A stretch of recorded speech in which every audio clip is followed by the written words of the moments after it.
Dr. Kurt has a wonderful ability to teach people to be more caring of each other. He has cared for his patients in many ways, but he's also over the years learned to care for himself. I think one thing that's telling is that I've commonly heard him referred to as Dr. Kurt, and I think that that tells you something about how approachable and what a personable person he is. Through his 20 years of working here, he really gave up a lot of his time just for his patients. He would work through the noon hour. He would work, after hour. Dr. Kurt practiced in Melrose for over 20 years.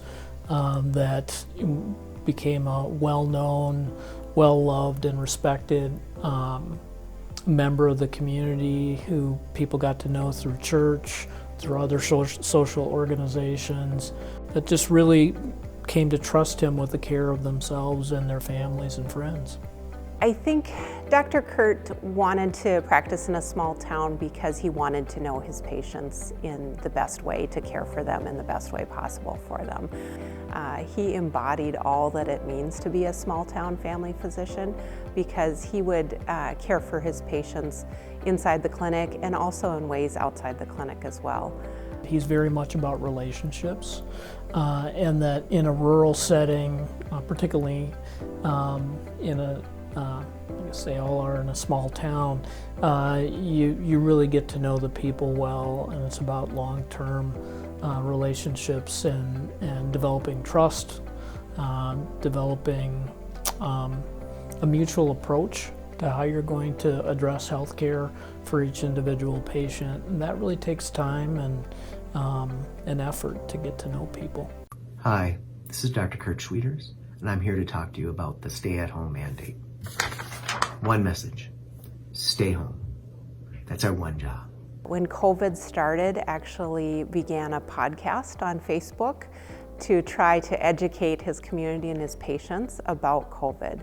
And he came from this from a deep personal caring of what was going on in the pandemic and what we were seeing in healthcare and how difficult it was for us as physicians to practice through that.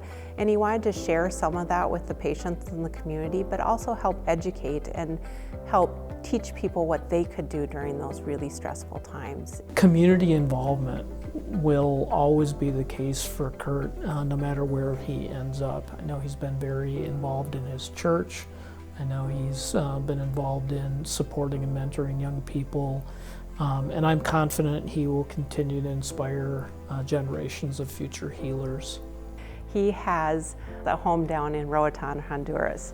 And so he and his wife have been traveling down there for several years, initially with their kids when they were little, and now it's been a place that they've grown to love.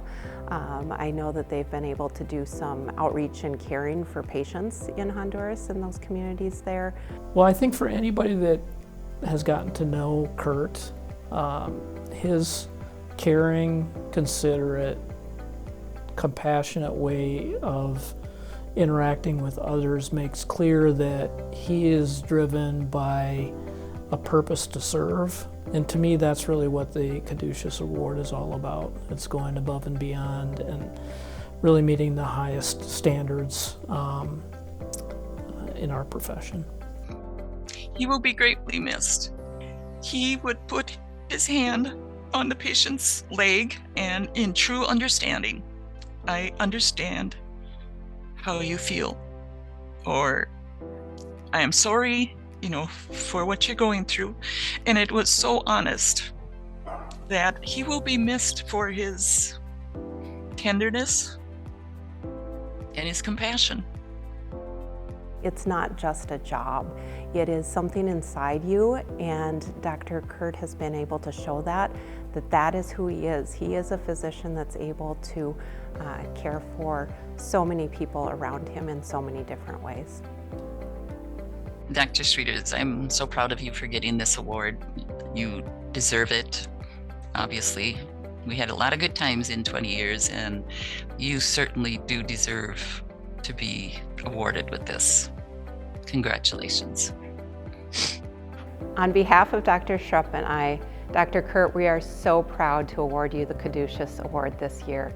Thank you for all of you've done for your patients, your family, your community, and we wish you the very best in retirement. Thank you for what you have shown for us as physicians, and enjoy the most fun you can have in retirement.